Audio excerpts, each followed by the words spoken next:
We Biafrans are the lost tribe of Israel.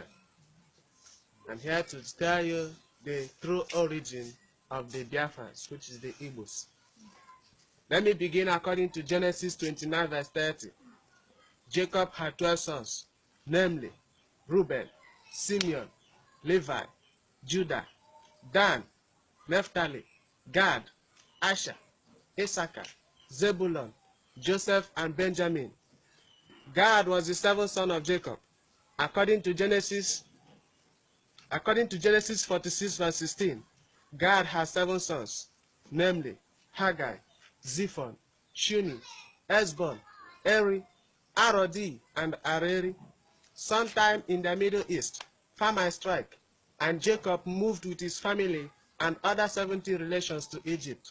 But before then, Joseph, which was the 11th son of Jacob, had been sold by his brothers to Egypt, where he was made governor general under a king Pharaoh. As time goes on, the Pharaoh that knows Joseph died, and they started suffering persecutions from the hands of the Egyptians. Eri, the 5th son of Gad, foresaw the danger, persecutions, suffering, and wickedness coming. He decided to live on time with his 2 younger brothers, Arodi and Areri, with their half-brothers. They traveled through Ethiopia, Sudan, and downward West Africa through River Nile, and landed in a place known as Aguleri today, through Omambala River in Anambra State, around 1305 BC. Eri established and lived very close to Omambala River. He was wealthy and wise, just like his great-grandfather Abraham. And this is the reason why Anambra has the highest number of rich people in Africa.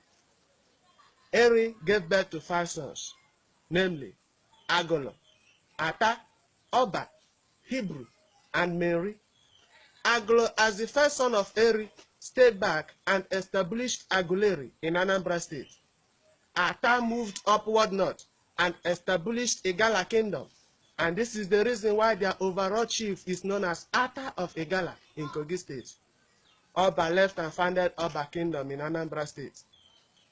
Hebrew, which was later changed to mean Igbo or Hebrew, he was a very powerful and spiritual man, and this is the reason why people from this area are always spiritual.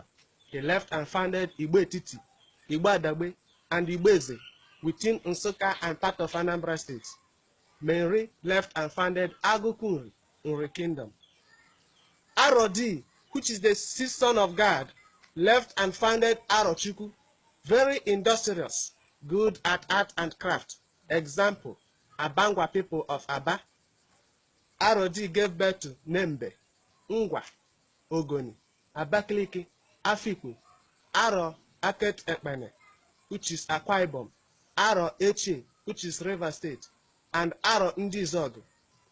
During slave trade, Aro spreaded all over the world, America, Brazil, and Cuba. And Aro festival has always been celebrated in Cuba till today.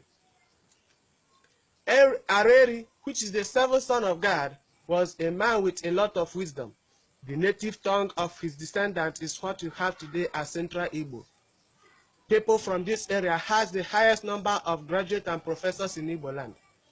He gave birth to Owerri, Umahia, Diobu, Okigwe, Elele, and Mbano, while Eri's half-brothers left and founded Ijao nationality and part of Edo State and many parts of Niger Delta.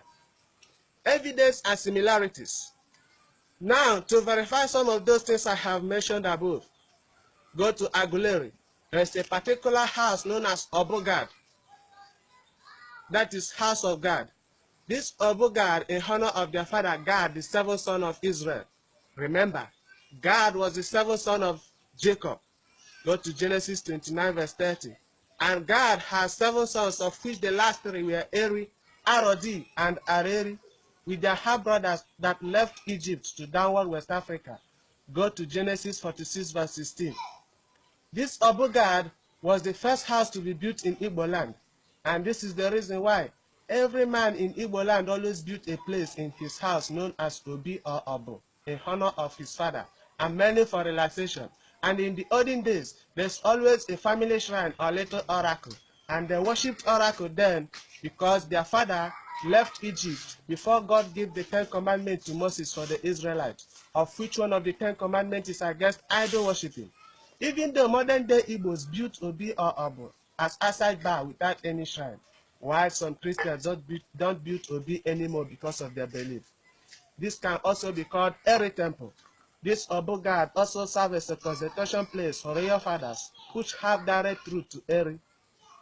Secondly, at the burial site of Eri, there is a Trinity tree. At the burial place of Eri, there is a Trinity tree standing on the grave site. These are 3 trees, but are strongly united and connected by a single taproot. Ada means first daughter in Israel.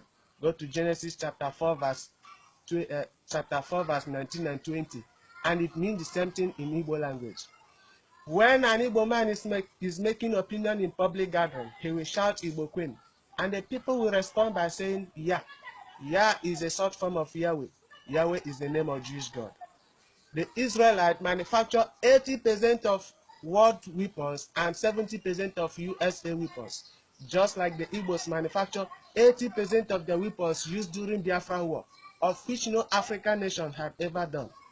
The Igbos were only defeated due to hunger policy. By now, we should have been manufacturing war weapons for Africa, and no country should have gone outside Africa to purchase war weapons to fight insurgency, if not for the bad policy of Nigeria. The Igbos are the most highly technologically inclined people in the whole Africa. You can also find out that they always manage the post of science and technology and industries in many Nigerian ministerial posts. The first West African billionaire is from Newi, Chief Laius Ojukwu. The black indigenous vehicle manufacturer, example, Kosharis Motors and Enosin Motors. The indigenous mobile phone and computer manufacturer, example, Slok Mobile is owned by Ojus Okano. Zynos Computer is owned by Stanley Eke, and Slok Mobile is owned by Nnamdi Ezigbo, the father of internet and the founder of fastest computer in the whole world, Philip Emeagwali. We carry our dead ones home just like the Israelites. Go to Genesis chapter 49, verse 29, verse 30 to chapter 50.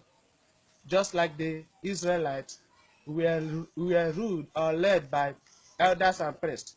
Israelite has no king until Samuel anointed Saul to become the king of Israelites. And that is the reason why the Israelite was led by Prophet Moses and many other prophets. Conclusion. Israeli ambassador Nuakez confirmed that the Igbos are Jews. Check Daily Sun newspaper 2004. Therefore, the Igbos are the block engine and Japan of Africa. No wonder an author with international reputation, Emefiena Nnia, said that in Biafra, Africa died. We love our neighbors. We accommodate everybody. We can live everywhere and develop anywhere. It is in our blood to develop. We are God's people, a choosing generation. Let Nigeria stop the marginalization of the Igbos and Biafra, or let them have their freedom. As for the Igbos, we should know whom we are. We are God's people, the God of Abraham, Isaac, and Jacob. We should aim and think bigger and work harder as it is in our blood. And let every parent endeavor to teach their children Igbo language and culture. May Chukwu Kika be with you all.